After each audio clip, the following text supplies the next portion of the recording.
There they go.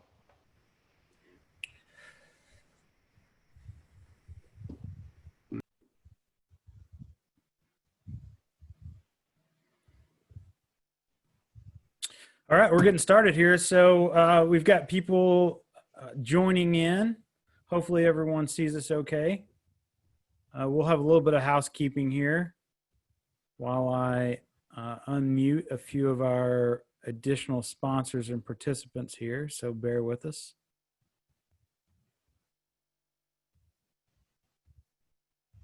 All right, BJ Farmer, you're unmuted.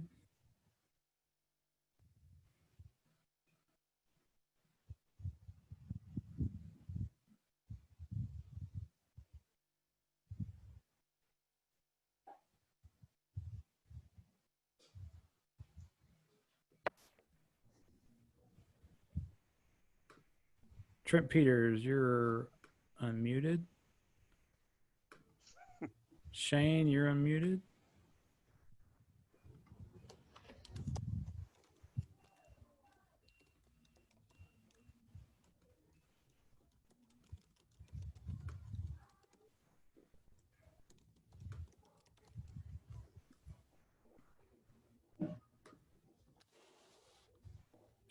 So we'll give it one more minute here and we will get rolling.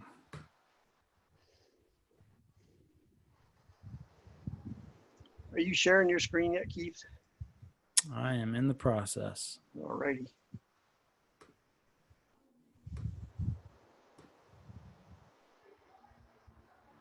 There we go.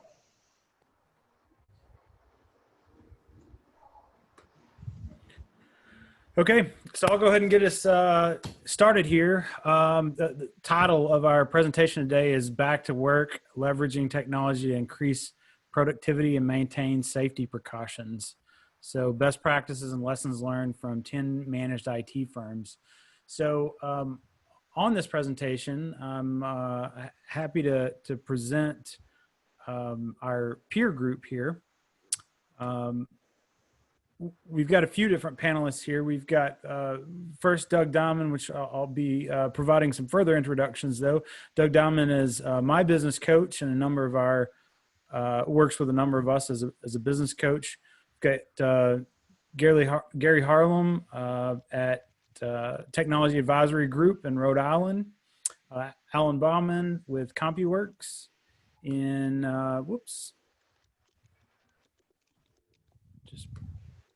in Pittsfield, Massachusetts, Maine, Pittsfield, Maine, right? And we've got Sean Wright in Nashville, Tennessee with Affinity Technology Partners. I'm Keith Barthold, CEO of DKB Innovative in Dallas, Texas. So all of us together and the other companies here, we are all managed IT service providers. You know, one of the challenges that we've found and ran into right now was, you know, we had one challenge getting all of our teams remote and helping facilitate the movement of all of our clients remote. It's a whole other set of challenges now looking at getting them back into the office, right? Following the safety precautions and the guidelines, which as you know, is a mixture of advice between CDC and WHO and the federal authorities, the governors, the county judges, wherever you're at in the nation. There's sort of mixed advice, and it's constantly changing. It's a lot to keep up with. Culture is very important, obviously, to not rush this and make people feel safe in moving back together and coming back into the workforce. But, you know, we've all sort of struggled with how do we do this and how do we pull people back together and do this smoothly. So we'd like to just present and show you what we've done collectively, how we've wrestled with this, what are some of the tips and tricks that we've put together. Let me introduce the rest of the team. Also wanted to mention Joe T., Director of IT at Advanced in Baltimore, Maryland. We've also got Shane Purcell with Frontline out of Los Angeles, Trent Peters with Umbrella out of Kansas City, Steve Kennan with Proactive out of Charlotte, North Carolina. BJ Farmer is on here from Houston, Texas. His company SciTalk, and John Deegan with Cutting Edge in Orlando, Florida. So just a little bit of housekeeping. Certainly, if you have questions, all of us are on here to answer questions. Raise your hand, drop something in the question and answer box. We'll make sure that all our moderators get to that and cover this during our presentation. We've got about an hour. We'll try to wrap this up in the next hour. But, certainly jump in, ask questions, and we'll get those covered. So I've got some quick facts on, sort of the work from home and the use of technology. It's certainly something that we've all been very busy with as IT service providers, securing our clients and helping them make the right technology decisions and make the best use of technology. Obviously, as you come back into the office, technology is a big part of that.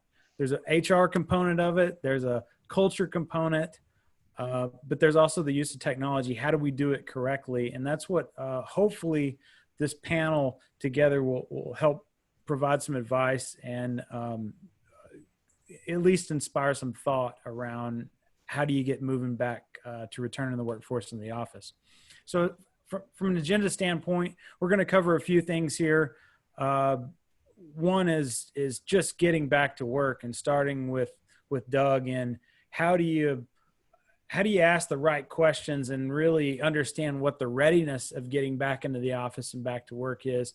Manage your team through that, using technology wisely to help do that.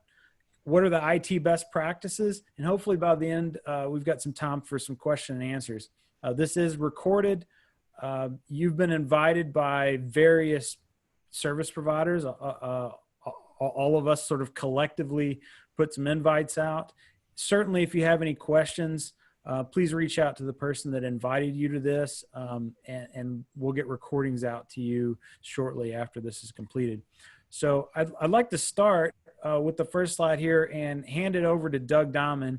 I've known Doug for a while. He is the business coach for DKB Innovative and several others on this call.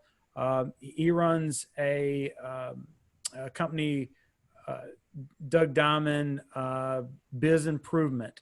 And so we've got some contact information at the end of this slide deck. I would encourage you to reach out. I know that we wouldn't be where we would be as a company had we not engaged Doug Domon early on. Running a business is about discipline, and he kind of keeps us in line. Kind of gives me a kick in the pants when he needs to. He's trying to get me to shave this mustache, but I think the ladies like it, and so we got a bit of a disagreement over that. But we'll see. Maybe that'll be resolved at some point soon. I'll turn it over to you, Doug. Yeah, on my next poll, Keith, I'm going to put that mustache question out there. So I appreciate that. I appreciate the handoff. And look, I'm here to set the stage about what I've learned in a culture and engagement survey that I've been doing with teams all over the country. I started doing this survey 4 years ago, so I've been doing it for a while. But when the pandemic hit, I started to do what I'm calling a pulse survey, where I'm asking shorter number of questions just to allow teams to check in on what's going on with their remote workforce. And without getting into, I don't want to get into the details of the survey, but I've gotten responses back from enough teams that I started talking about this question about back to the office, and I got some really surprising results. So if you want to just forward to the next slide, Keith, I want to start talking about the results that I found and set the stage for everybody else here. Yep, just pop over. So I'm basically asking a bunch of questions where people can agree and disagree. And when I ask the question, how safe do you feel currently? You're going to see at the bottom of the slide there, on the far right is strongly agree, on the far left is strongly disagree, and every point in between. And you'll see that the average score of the teams that participated was an 8.8, which is a very high safety. So like, people right now are feeling very safe in their current conditions. And keep in mind, these are team scores. So every team is going to have some people that are on both sides of their score. The lowest team was in the moderately agree range. So that's very strong sentiment. People are feeling very safe. If you can pop to the next slide, please. I then start asking questions about, I broke people into groups. So I talked to the remote employees and the people that are currently working remote with respect to thinking about being ready to return from the workforce. You'll see the sentiment is much different. It's much wider. Come on back, Keith. There you go. The highest team score was on the far right, so close to a strongly agree, but the lowest team score was actually a slightly disagree. And that's, again, a team score. I saw scores all over the map on this. And so the thing that I'm learning from the survey results is that we've got to be very careful, because each team is very different with respect to its readiness to come back to the workforce. So if you can scroll into the next slide, Keith. We wanted to kind of get a sense of the people that were participating and throw up a poll question here about where you think your team would be at this point. If you were to ask them, are they ready to come back to the workforce? So if you think they're a strongly agree all the way to a strongly disagree. So we wanted to kind of give you an opportunity. I've had an opportunity to do a webinar like this last week, and the results were just as chaotic as the results that I got on my survey. I'm kind of curious what this group is thinking, but it's like the northern states, it feels like they're really a lot more defensive and not ready. The southern states feel like they're a lot more aggressive and more eager to go back. So it's kind of, it breaks along geographic lines. It doesn't have anything to do with the size of the company. Big and small companies both were kind of all over the map. Yeah, how are we doing with the results? I told Doug that, last week we went to a consultation and went in, no mask, shook hands, and Doug, being from Philly, went, "What in the world?" Right? Yeah, my company, the people that I'm working with up in Philly, they're not ready to meet with me in person yet. We're still doing all remote meetings. So yeah, I haven't shaken somebody's hand since March. So yeah, that's pretty, let me see. The poll kind of flips from strongly agree, mostly agree, 50-50 split, and mostly disagree. All right, so it's probably not as imbalanced in this conversation as I've seen in other poll questions, but it's still a pretty widely distributed group. So let's keep going through the results, and then I'm going to get it over to the other IT professionals here, which can talk about how to do it safely and well. So if we scroll further, I did a lot of study. When I sent out the surveys, I got not only agree and disagree questions, I got a lot of responses that were more just, just tell me what you're thinking. And I did word clouds around it. And, this is probably one of the best word clouds with respect to, what would you need to feel safe to return? And, there's a lot of people with a lot of different opinions here still, but I mean, a lot of PPE, social distancing, a lot of people said, I'm not going to feel safe to return until there's a vaccine, or I want more testing. So there's a lot of strong opinions out here. I tried to organize them on the next several slides to give people some concrete things to be thinking about. So let's jump to the next slide. So in terms of the remote team and keeping them feeling safe, as I said, vaccine or widespread testing was the #1 answer. They also said, we got to make sure the state and local governments are actually relaxing restrictions. So it's very specific to your state and local government. There were a number of people that said, I can't come in because of childcare or elder care. And there's a whole bunch of people that said, I won't come in. Like, I'm just afraid. I'm not leaving my house. I don't care if you tell me to come back to the office, I'm not coming. So we've got to manage those situations as well. We've got to make sure, in order to keep people feeling safe, we got to make sure that we restrict access to the office only to those people who are feeling well. So there's got to be some way that you can monitor the health of the people coming back into the workforce, because if they're not well, they are not welcomed by the other people there. You've got to, depending on where your offices are, what are the commuting issues? I mean, if they have to take public transportation, that is going to be challenging for a while. So we've got to think about inviting people back based on the way they get to the office. We want to consider doing different shifts, perhaps. From a business continuity standpoint, it's wise to maybe have some people work some of the time and they will always work together, and other people working, the other shifts, so that if one group in your office gets infected, your whole office isn't going down. So it's important, I think, to be thinking about business continuity, making sure that you're keeping the same people working together. You got to make sure you stockpile enough PPE. People are really, really strongly in favor of making sure that there's like plenty of supplies at the office and that people are using them. The social distancing, I think, is the other thing that people mention all the time, is they want to make sure they keep that 6-foot distance. Thank you, Keith, for demonstrating. You look good in a mask. So let's pop to the next slide, if you would, please, while you put your mask on. Let me talk a little bit about people that are already working in your offices, because they have a different group of opinions because they're already there. They're afraid of people invading their space. Remember, everybody's feeling safe right now. So because they're feeling safe, they're reluctant to change. The people that are remote are reluctant to change. The people that are already in the office, people there are thinking about reconfiguring the office. They're looking around going, man, if we put everybody back in this space, there'd be way too many people in probably too many cramped conditions. So we've got to figure out, how do we reconfigure the space? And it's not just where people are sitting. We got to think about the walkways. If you've got a crowded support area where you've got lots of people, you can space them, but then people are walking right behind them. That's going to violate the 6-foot rule. You got to be thinking about high touch areas, things like coffee makers and refrigerators and whatnot. You got to institute some rules around those things. You got to make sure there's plenty of cleaning going on. People mentioned a fair amount of like what are the office's standards for cleaning? Are they going to be cleaned more frequently? Are they going to be cleaned to a higher level? So you got to be thinking about that.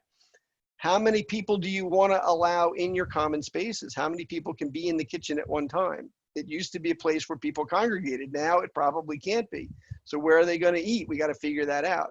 Bathrooms and conference rooms and other places where people, we get many people in there at one time. You got to set rules around all this stuff. So the final thing here is that they wanted to make sure that there was a moat around the office. They don't want anybody but employees coming into the office. So we got to be very careful about outsiders coming in and making sure that they're abiding by all the rules that we know are so important. So let's jump to the next slide. Couple of things in terms of just planning, developing a return to work strategy is, key. You got to sit down with your people. You got to think this out. You got to make sure that you've identified, what work needs to be done in the office. So there are probably critical functions that have to be done there. So you've got to invite those people back first. You've got to identify sort of like the minimum resources that you need to get the work done and make sure that you're staffed for that. You've got to probably do a bit of a survey of your own about where each person on your staff is. Are they at risk, for example? Do they have a loved one who is working in a hospital, for example, or in some other situation where they're being potentially exposed? And you got to say, well, maybe we don't want you to come back to the office so quickly. And finally, we got to determine sort of which staff members, can continue to work from home effectively. There's a number of people that are able to work remotely, and if they're able to do so and it works to your company, then you should probably continue to let them for at least a while. Let's jump to the next slide, Keith. So in terms of staff availability, again, assess. You've got to do some questioning of your team. There's some ideas here in terms of classifying who's at risk and who has children, and elder care is an issue. Who's relying on the public transportation? Who would stand up and say, I really want to come back to the office if given an opportunity? I want to be first because my home situation isn't great for work and I want to come back. I got some feedback on, the staff hours and their willingness to work on sort of different shifts, which I'll share in just a second. So is there a flexibility with respect to hours The next slide is going to speak to that. I was kind of surprised by this result. I thought people would be pretty flexible. And clearly there are some teams that are very flexible. One team scored a perfect 10, like they were strongly in agreement that they would be willing to be flexible. But I had another team that scored, this is a team score again, a negative 4.7. As a team, they were like moderately disagreeing with the notion that they're flexible. So you've got to really do a good job of talking to your people about whether they do or whether they don't have any flexibility in their schedule. So there's just a lot of misalignment around this scheduling question. So let's jump to the next slide.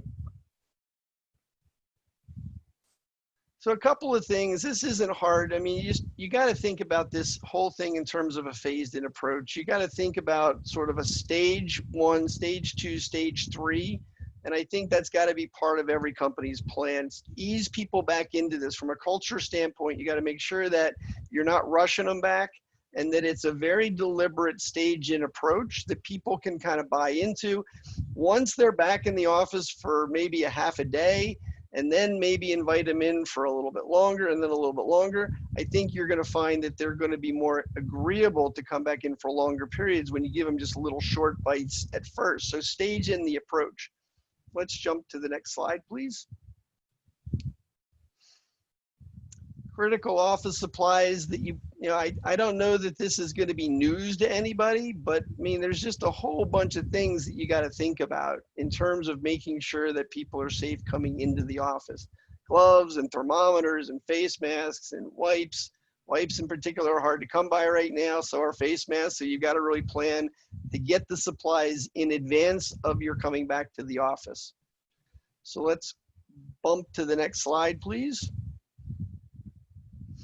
So some guidelines to be thinking about, and then I think we're going to be ready to transition this back. So just thinking about meetings and what are our guidelines on getting together physically in the same room and congregating, even in hallways. Like we used to congregate around water coolers sometimes, right? We can't do that anymore. So we got to be intentional with the rules. And then as leaders, we got to follow the rules. You got to think about the seating in the office and maybe taking seats out so that you don't have people tempted to sit in various places. You're traveling to client locations. You can't have two people in the same vehicle at this point now. Your work hours and your hygiene have to be thought out. So I think these are all just things that it's a complicated situation. There's a lot of misalignment. You've got to be intentional and in touch with your people. So that, I believe, gets me to the end of what I wanted to say. And now there's a whole bunch of smart people behind me that can talk about how to do this well. Well, Doug, thanks so much. I know that, when DKB did these polls, I will say that I was pretty naive going into it. I thought we would be in some general agreement on how this would work. And it turns out got a fairly divided office. Yep. This is pretty complicated stuff. Just the thought of how in the world am I going to solicit that feedback and get that information from my team? Like, do I create a Google form? Do I put this in MailChimp and survey my team? Let me ask you, if we twisted your arm hard enough, do you think we could get this survey information to the attendees on this meeting? Yes, we can get the survey information, as well as they would like to participate in the survey for their own companies. I'm happy to work with them on that. Awesome. Well, so there's a freebie for everyone attending to reach out to the person that invited you, reach out to Doug. We'll have his contact information at the end of the slide deck, and he'll arm you with a survey mechanism that I will tell you, if we tried to come up, it would have been a full-time job for a week just to come up with a survey. So take that and use that to poll your team. So as we transition to the next topic, I want to put another poll up here. I'm going to move to the next slide, but we're going to transition to talking a little bit about KPIs and about performance management.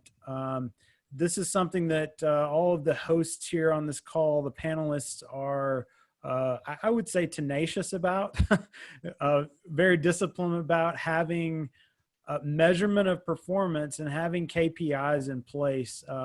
Doug has taught us collectively a lot about that. I'm going to introduce Alan Bauman to continue this portion, and we'll start things off with a poll here to ask about how do you use KPIs and operations dashboards to manage performance, right? So are you waiting until the end of the month and looking at your P&L and going, yeah, we had a good month, or the end of the quarter and going, yeah, we had a good quarter? Or do you have dashboards in place and you're able to get a good pulse of where your team is at on those? Alan, do you have anything to add there?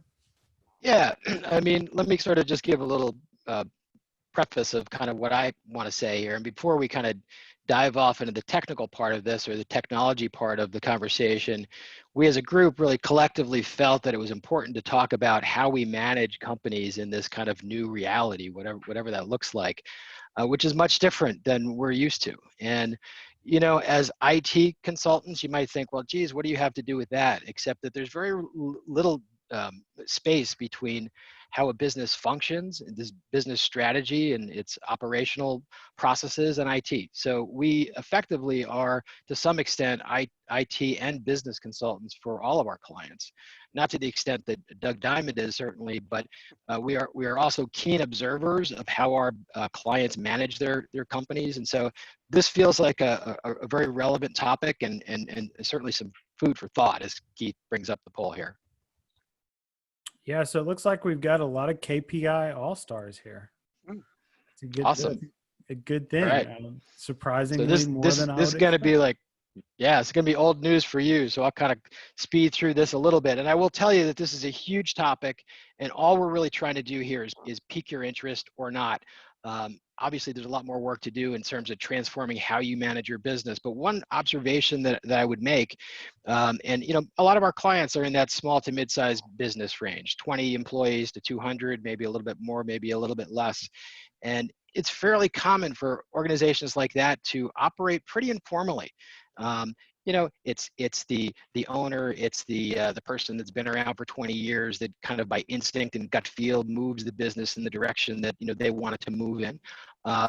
It's interpersonal interaction, and so now that we're out of the office and kind of spread around, that's becoming more and more difficult. So you know, so how do we replicate that? And you know, I think some of the management techniques that are out there and that we'll talk about briefly here are good ideas anyway in normal times, but in a time like this, it seems to us that it's more important than ever.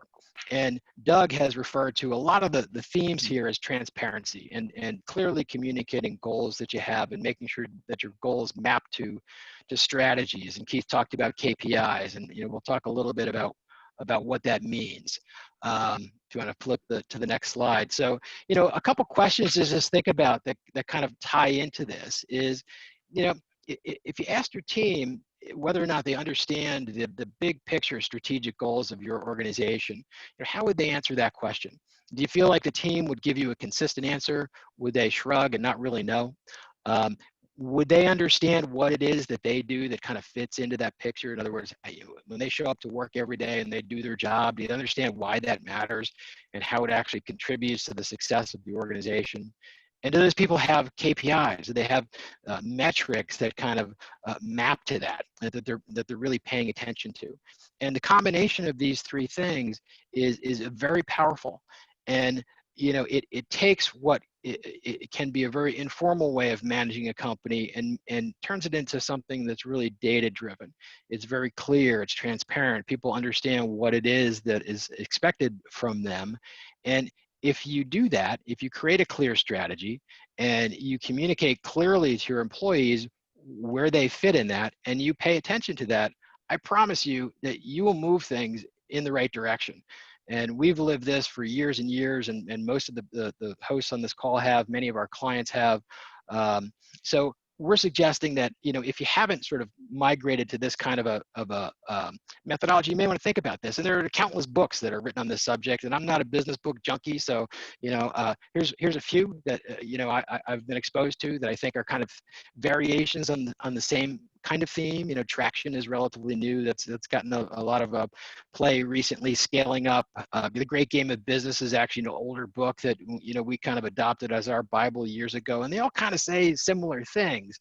And I'll use sort of the vernacular of the Great Game of Business because that's kind of the language that we speak. But they talk about knowing the rules of the game, and really all that means is you just have to understand what you're trying to accomplish.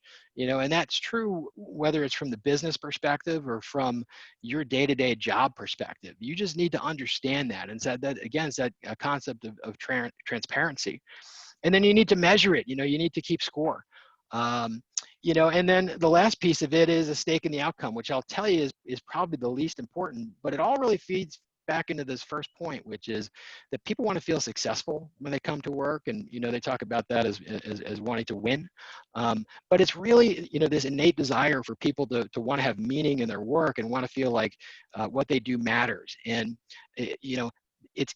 it's easier said than done in many cases, but if you can connect all of these dots, you will change the way your company performs, and you will move things in the right direction. It's a very, very powerful methodology. So you can flip to the next slide, Keith. So KPIs, as Keith was talking about, I love the Peter Drucker quote, "What gets measured gets done." Probably most of you have heard that. I don't think there's anything more true. And I would say the corollary to that is what doesn't get measured often doesn't get done. So it is fundamental, certainly to the way we operate and many high-performing companies operate. So, the idea of these KPIs, and a KPI is just whatever it is in your business that you're trying to move the needle on. And they tend not to be static. You may have different KPIs that change all the time. The important thing is that your KPIs need to map to your strategic goals. In theory, if everybody's hitting their KPIs, you should be achieving your strategic plan. Again, easier said than done, a way bigger topic than we have time for in the next few minutes. But if it piques your interest, it is a very, very powerful combination of methodologies for running a business. But a KPI can be, in our business, we look at response times and resolution times and client satisfaction, and a manufacturing company might look at quality issues, around defects per thousand or something like that. The art of creating appropriate KPIs is something that you develop over time. And then, the important thing is you got to pay attention to them. It's not enough to simply say, okay, your KPIs is defects per thousand, and you're responsible for paying attention to that. You need to pay attention to that as a group and as a company, and as leaders, you need to reinforce how important those are. And so we do that by creating dashboards. And, dashboards can be simple. This is a simple, spreadsheet, and it's a great kind of way to start. I don't know who said it, but the perfection is the enemy of progress. So what you really want to do is not worry about perfection. Start simple, but have a dashboard and incorporate weekly meetings, huddles. Some kind of rhythm where you're reviewing these KPIs regularly. And I can tell you that simply paying attention to them will move the needle, regardless of whether you tie those into bonuses or anything like that. The next slide shows a little bit of a more automated way to do dashboards. So, in terms of how technology can help you, this is a screenshot from a software program called BrightGauge, but there are lots of dashboard tools out there. And, a spreadsheet is great, but it's a bit of a manual effort to populate it. Dashboarding tools allow you to kind of reach into your core application, pull out those KPIs, and then it really lends itself to displaying on kind of those war room monitors, big displays, and that give you real-time data. So, it's fine to look at historical data as long as it's not too old. Obviously you can't change history. So being able to look at data in real time allows you to, change what's happening. If you find that your KPI is off today, you've got this afternoon to get it back on track. And you will find that if you present these numbers to people, they will work really hard to move them in the right direction. And the last slide that I have, Keith, is just a quick note on, incentives. And, this is really sort of off the topic of technology, but the idea that, you want to celebrate your wins, right? So, people are hitting their KPIs, they're working hard, they're really moving the needle. You should recognize that. And it doesn't need to be large sums of money. It can be, a party. It can be, paid time off. It can be, really anything. We do logo gear in our company sometimes. So, but the idea is that you want to recognize those wins. You want to appreciate that.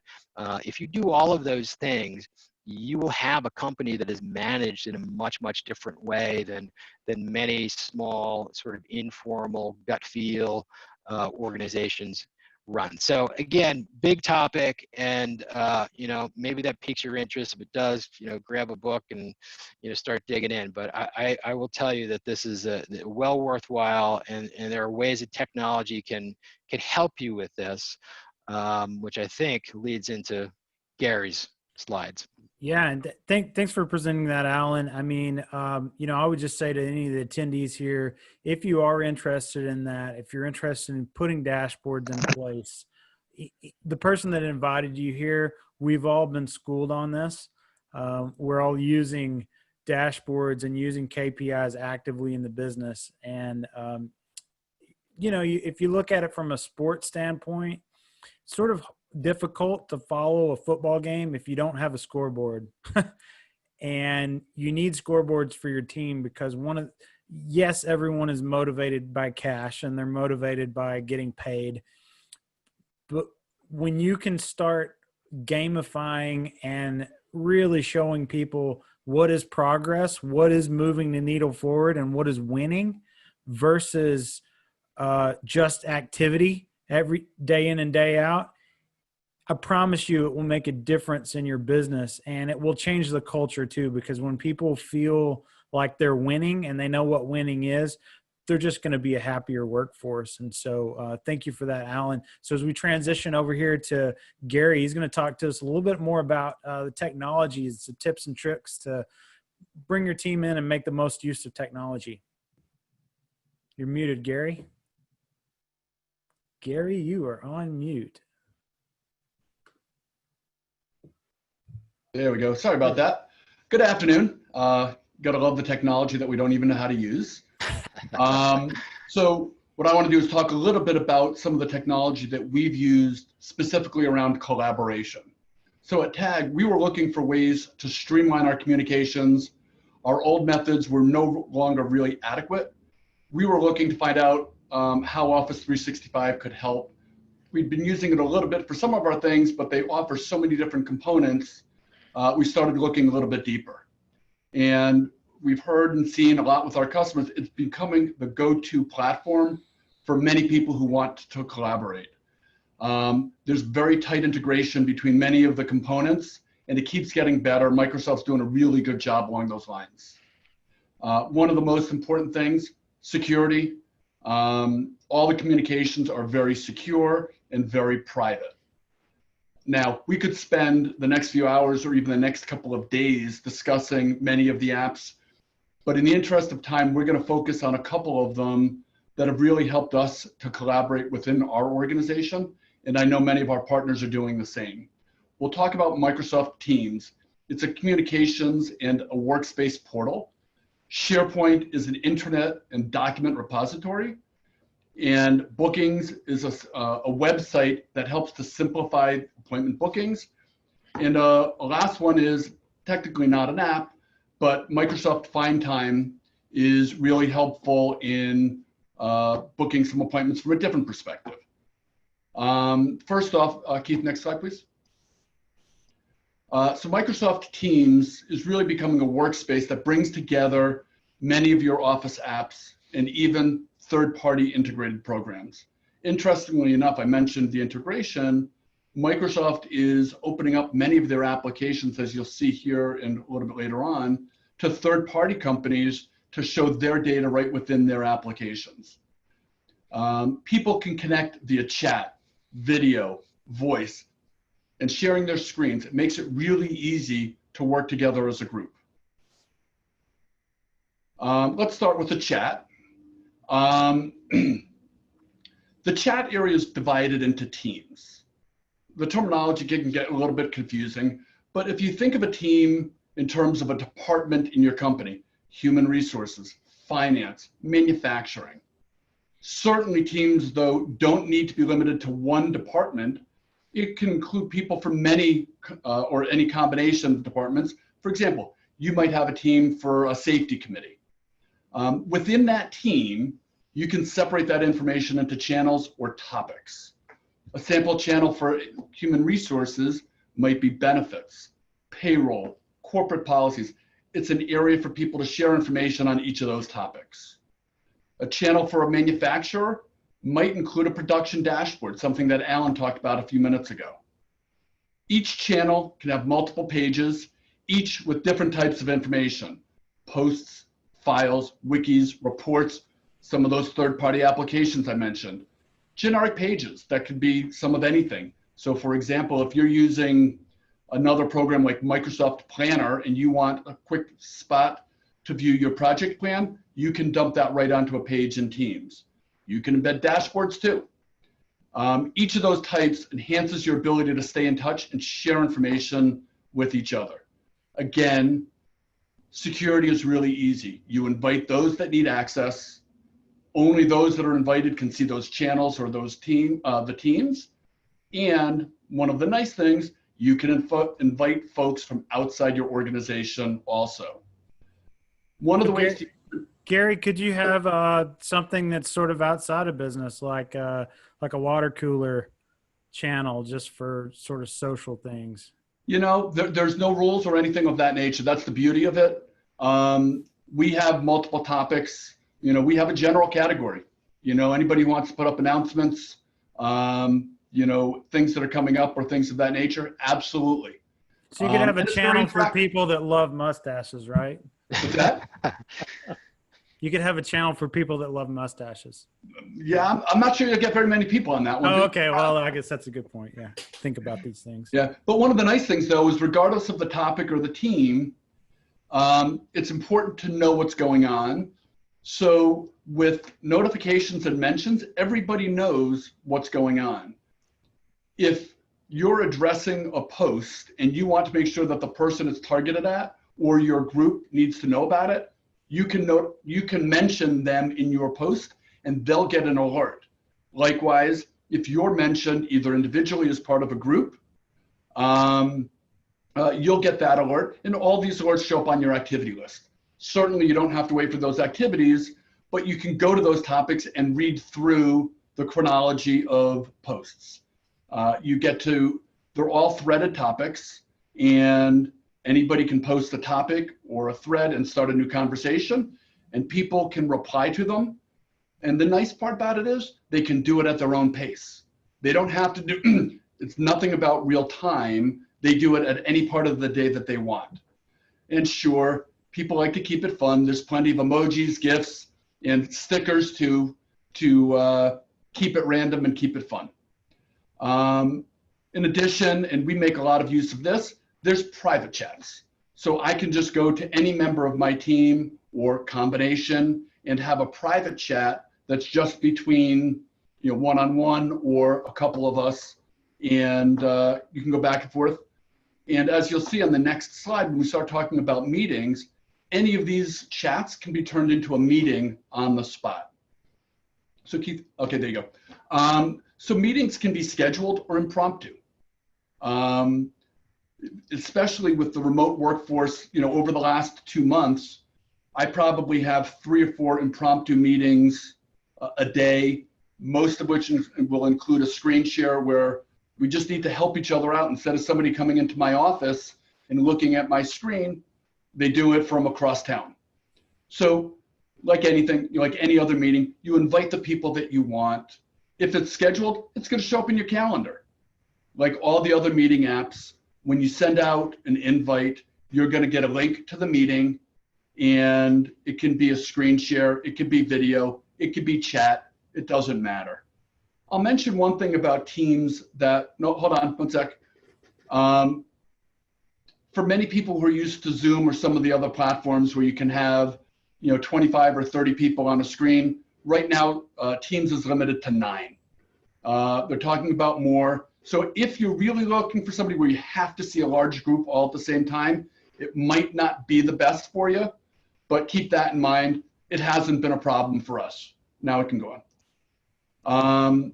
One of the nice things, though, is for people who like to sit in the conference room and put a concept up on the board, use their colored markers and bring a concept to life. Guess what? There's a whiteboard here. You can do the same thing here. But the nice part about it is you don't have to wait in turn to put up your little annotation on the whiteboard. You can pick up a marker at the bottom of the screen and start writing all at the same time and co-author. Next slide.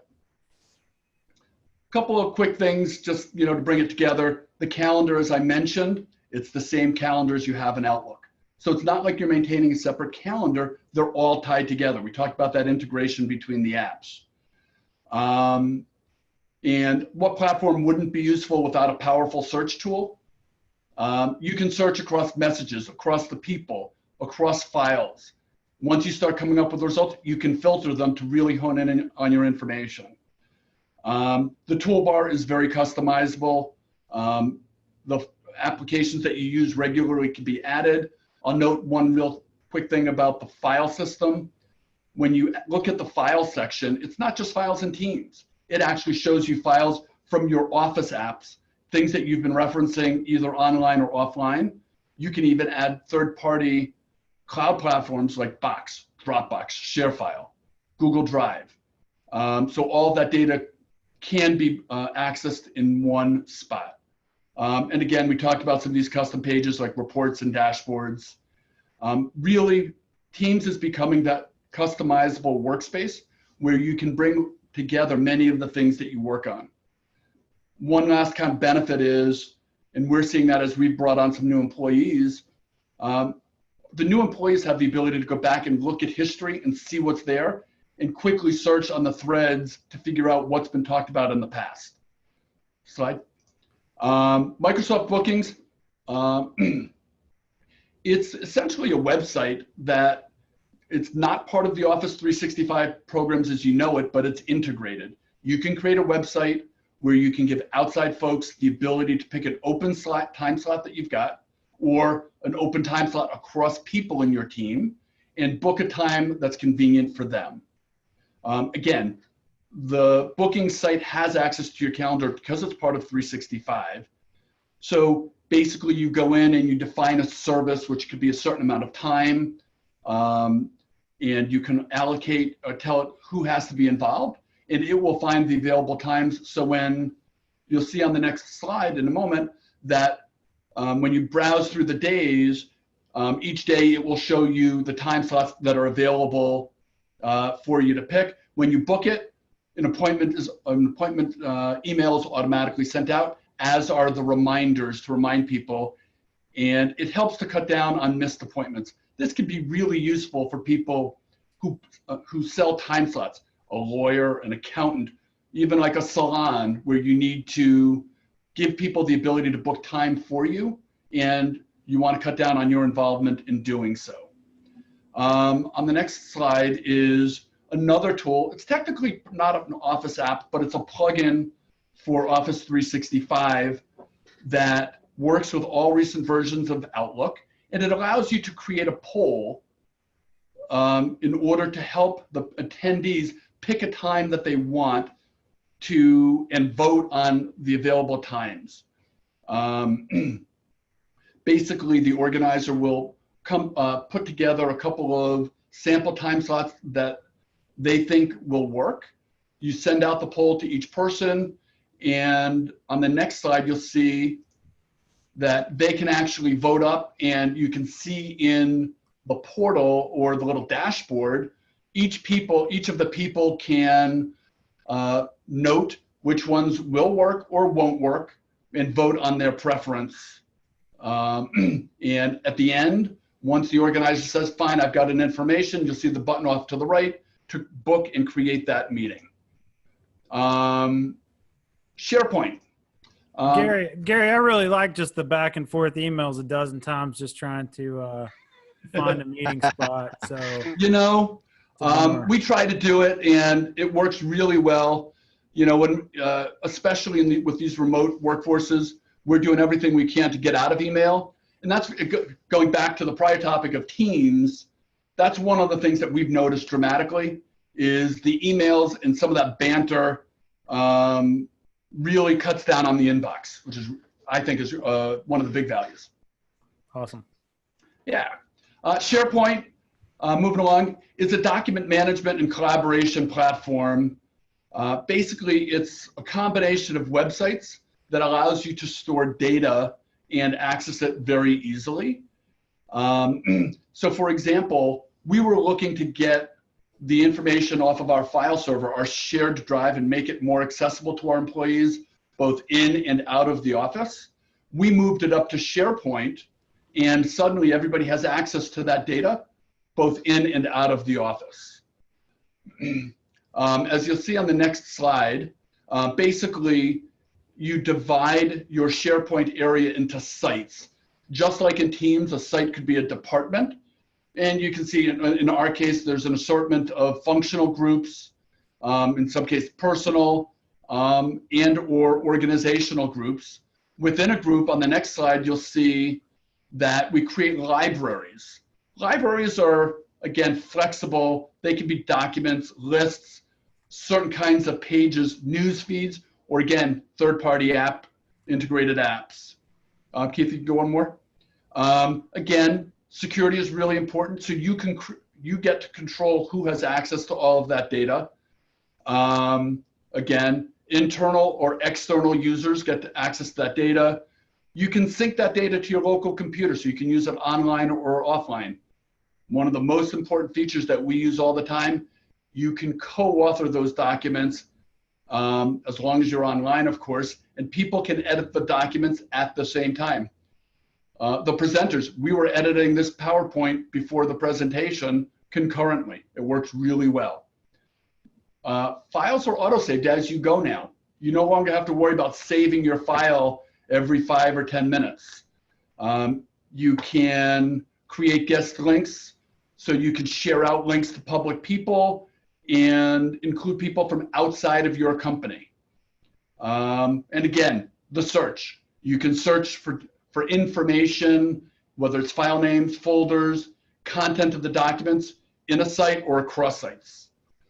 Next slide. Here's another example of embedded of a dashboard. We've created a site which pulls in one of our dashboards. You know, as Alan mentioned, we have this dashboard up on a screen in our office, but guess what? People aren't in the office right now. Lastly, if you're interested in learning more about any of these products and how it can help you or your organization to collaborate, reach out to the folks that invited you. We'll be happy to help get you set up and trained. One of the most important things also is just because your data is in the cloud, don't always assume it's safe. You should always make sure that you've got a third-party backup and a way to keep that safe. So Keith, back to you. All right, so I'm going to turn it over to Sean Wright out of Nashville to sort of wrap us up here. We're at about a 5-minute warning. I know that if you've got a drop, certainly do that. Got a couple of slides to wrap up, but we'll stick around for an extra 5-10 minutes for questions, or really as long as you want, if you're able to stay over the hour. So yeah, I think we'll tell people we'll be here. You know, we're running a few minutes late. All right, unmute it, Sean. Thank you, guys. I really appreciate just hearing everything. I know we're trying to Doug's point, decide with our culture, how do we roll people back into the office, looking at our KPIs, and then making sure we're using the tools, much like what Jerry was talking about. And just on this particular slide, I wanted to point out with that picture on the left, we got some headsets, we got a monitor there, we got probably a mouse, maybe some cords there, but as people transitioned out of the office and they're coming back in, we want to make sure whatever they took home to work so they could be productive, we want to make sure that's coming back. So there's some non-technical things to be aware of, to be thinking like, okay, what actually did go back out comes back in, and just like the physical stuff, we want to think about what data they took home. Did they take home files and folders, physical files and folders, and making sure those come back. And then when you have 50 people rolling back into the office and they're trying to plug all of those things back in, that's going to be a lot of, maybe some frustrations for the users, and they're going to need help. So I was thinking about staging that through so that way the IT staff can make sure they're responsive and available. And just while we're thinking about all of this, we need to be thinking about just security. And on the next slide, just the awareness of security, making sure that, whether people are working at home or they're back in the office, there's just a slew of phishing where they're posing as trying to hook into just the fear that is out there in the environment. And from a business compromise email to, faking as someone else, just making sure we do staff training. So they're aware. So all of the normal things, they're all elevated. We want to make sure there's, tools to engage people so that they can realize, what does it look like to get a phishing email? What does it look like to respond to the CFO when, wait a second, was that from the CFO? And how do they know it wasn't from the CFO? But all of those things that we normally 6 months ago had to be aware of, and we're training our staff, we need to, it's all heightened as well. Make sure they're aware of VPNs, and then, pushing out all the system updates and any of the threat detection software that all of us from an MSP provider, utilize to help protect data, protect clients and their businesses. So I'm going to that's pretty much what I wanted to cover, just from an IT perspective, that all the stuff that we covered previously, it still focuses and it all wraps up into, some of the IT stuff that is just every single day. Yeah, thank you, Sean. So if you have any questions, we've been watching. Our audience is pretty quiet here. Haven't put any questions in here to stump us. I was gonna take the really difficult questions and give them over to Joe, because Joe knows it all, and he's been pretty quiet too. So please give us some questions so we can play the game of Stump Joe here. I am going to put this up on the screen as we wrap up, and would encourage you to contact Doug. He's put a lot of work into this survey. Certainly, if you're interested in business improvement, contact him. I know, as I mentioned, business is tough. It takes a lot of discipline, and sometimes you need a coach that'll slap you around and keep you on the right track.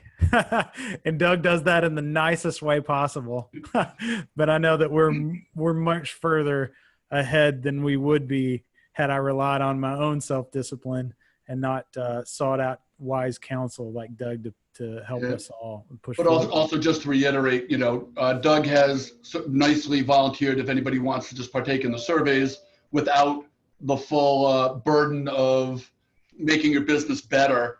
That's certainly available to everybody on the call also. Yeah, because I twisted his arm earlier, right? Keith is so persuasive, but yeah, I mean, if you want to give it a try with your team, I send you a link, you send it to your team, so I don't get any email addresses, and then I just gather up the results. I send it to the CEO of the company for you to look at. If you need help on interpreting it, I'm happy to help with that. Yeah. I just want to add, any of the attendees, we love to do these webinars. So if there's any input on things you'd like to hear or understand in the future, I think that would be great. Just let us know what it is. There's a lot of expertise on here, from business side to technical side, to be sought after. So we love helping. All right, so we do have a question here. And Joe knows, so I'll see what you can do here, Joe. So liability, question is liability. I own and operate a dance studio, so we're worried about not only our staff, but also our customers. Currently, our liability insurance does not cover pandemics. Have you or any of your customers had similar issues? Yeah, yes, I would have to say yes. This is something everybody's concerned about. As simple as not even just a dance studio, I also volunteer for rec sports. Liability insurance, they wonder about how does that cover rec sports as well. So it's definitely something we need to be very concerned about. It's something we really need to talk to our legal counsel that we have, so we can get some advice from them. And it's changing all the time. Every day you'll get a new response. So really being in tune with your legal team and understanding what they have out there is definitely something that we should be aware of and be in contact with them regularly. Yeah, when we pulled together our policy and really the guidelines on bringing the team back in, we felt like it was smart to sort of pull in an HR consultant, just look over things and go, does this look right? What do we need to add from a liability standpoint? Because obviously we all think that we're pretty good with HR, and we don't want to make a mistake of being a little too naive about it and find ourselves in a deposition going, well, maybe I wasn't as good at HR as I thought I was. So there's another pointer, is maybe when you put that guideline together, get some HR opinion on it. We have another question, is how does working from remote affect cyber security insurance? And this is something, everybody should be thinking about and talking about, and that's why we want to have these webinars. Now that you've moved home, we went from the traditional castle, as I like to say it, you're at a fortress and everything's protected behind that fortress. Well, now we've sent everybody home and we have all these mini castles. And what are we doing to protect and make sure that they're secure at each location? So definitely, that's where we want to come up with the plans and be talking with your managed service providers to understand, do we roll out some sort of IT hardware set at the house? It's definitely something that is going to have effect on our cyber security insurance coming. And just from what happened recently, you're going to see an increase in cyber security insurance, especially with the attacks over the last few years. And that's why security should be top of mind and something that we're all thinking about at all times. Another question here is, can teams integrate with other software to help automate things we do manually now? So I think the answer to that is it's a definite maybe, depends on what you're looking to do. There are some third-party programs that do some sort of integrations and automation depending on what you're looking to do. So I'd probably reach out to your provider, the company that invited you, and ask a little bit more information. And the answer is a definite maybe. I would say there are a lot of options around that, depending on what you want to automate.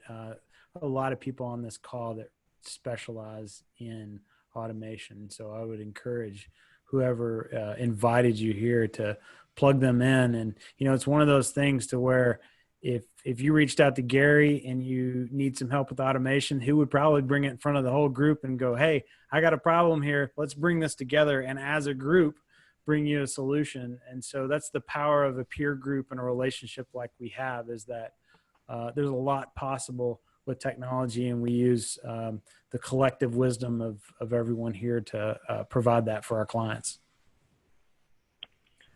Well, this one's for you, Al. How do we know what KPIs we need to be monitoring? Oh, that's such an easy question. That is a great question, and I absolutely can't answer that because it depends completely upon your business. But the idea of a KPI is you want something that is measurable, right? And you want to be able to set a goal, and there's a bit of an art to it, because you need to be able to set a goal that's attainable, yet not too easy. You want to make sure that you're moving in the right direction. And, ideally those KPIs should roll up to your strategic plan. So if you hit all your KPIs, you should be achieving your strategic plan in theory. But I'm actually going to let Doug answer this question, because I think he's going to give you a better answer than I will. I don't know about better answer, Alan, but I'll add to your answer by saying, if you think through each of the major functions of your company, ask yourself the question, how do I know if a person in that function has had a good day or a good week? How do you measure their success? And that should lead you to the KPIs for that function. And then you teach them what makes it clear that they had a good day and a good week. And you talk to them about the targets on those measures. And you keep expanding the conversation with them. So I would use that sort of what is a good day and a good week as a starting point, and let it grow from there. I think Doug gave me the advice before, is that, hey, when it comes to this business planning and KPI selection, you're not going to get it right the first time. You may not even be close. That it's You the have to, process that counts, right? And yeah. it's the refining it and getting better and better at it. So every mistake you make gets you closer to where you want to be. So you just got to get through the mistakes. Yep. Or I like to say experience is a great teacher. Mm-hmm. Yeah, if it doesn't kill you, then it makes you stronger, right? Isn't that what they say? That's what we hope. Yeah. We've got another question here. Does it cause HR problems for some staff to work from remote and some at the office and some transient? And that's a great question. I would just say from coming from a bigger company that we have like 185 employees, it's going to be tough for us to bring all people back at once. So we've definitely been working with our HR to come up with some guidelines. Definitely would say having clear guidelines on who you're bringing back and why, and some of those rules around it. Definitely you got to take in what Doug was talking about, some of your at-risk people and those people, and they get eliminated right off the bat. So it's really working through with some of your HR and coming up with an idea and some plans on how you're going to bring home the phases. Phase 1 is going to be new hires, maybe. Phase 2 is going to be whoever it may be, but definitely having some sort of plan and working with your HR department and coming up with some social distancing guidelines. I really think it centers around having a lot of documentation and just trying to do the best you can. Yeah, so I'll tell you one thing that we sort of learned from this and worked with Doug and others is that's probably not a hill that you want to die on, that you draw such a hard line to say, well, if you don't come back to the office, then you don't work here, because you don't know what's going on, right? It may be that they're taking care of elderly parents or that there are underlying health conditions. I think this is a time, at least it is now, right? Maybe later on, and maybe this is a different story 3 months from now.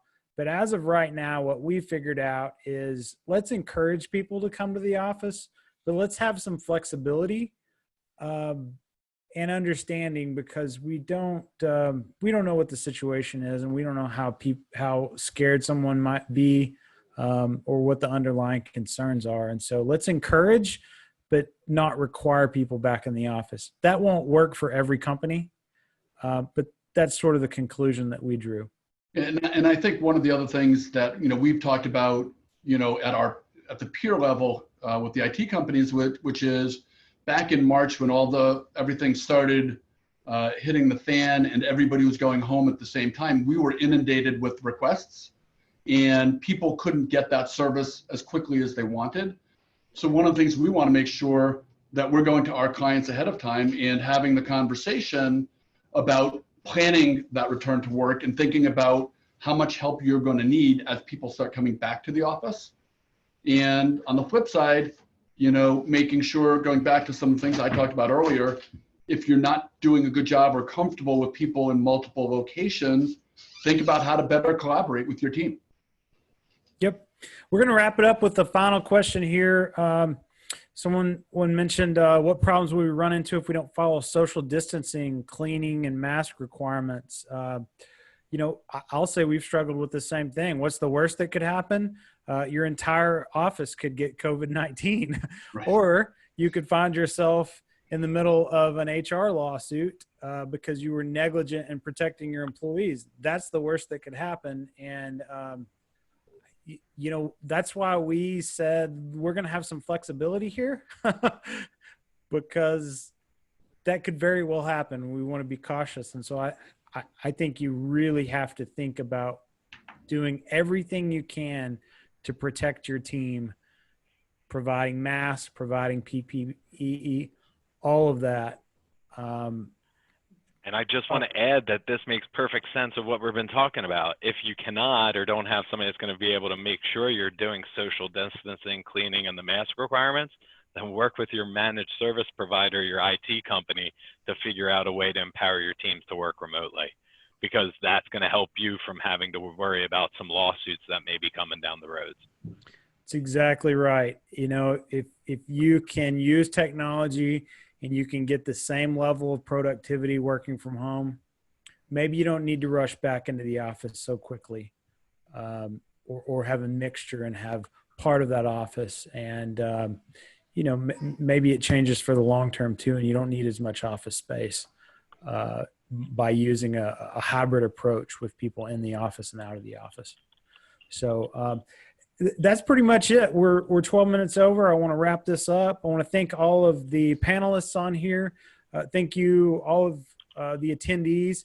I would encourage you to reach out to us. The person that invited you, reach out to Doug. Take advantage of that survey, and good luck and Godspeed getting through everything that's going on right now. We're here for you, and we'll have more of these webinars to come to help your business and your organizations. Thank you.